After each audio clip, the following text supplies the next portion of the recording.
ang dahilan kung bakit ang mga babae ngayon ay naging independent.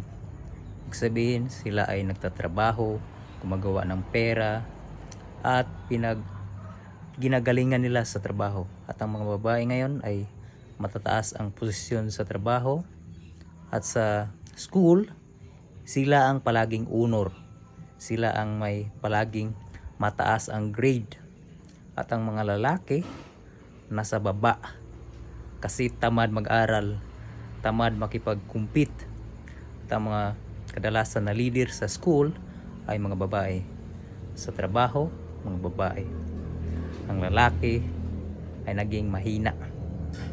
At ang dahilan nito, ang mga babae naging independent kasi hindi na maasahan ang lalaki.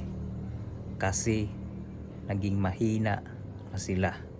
Kasalanan ng lalaki.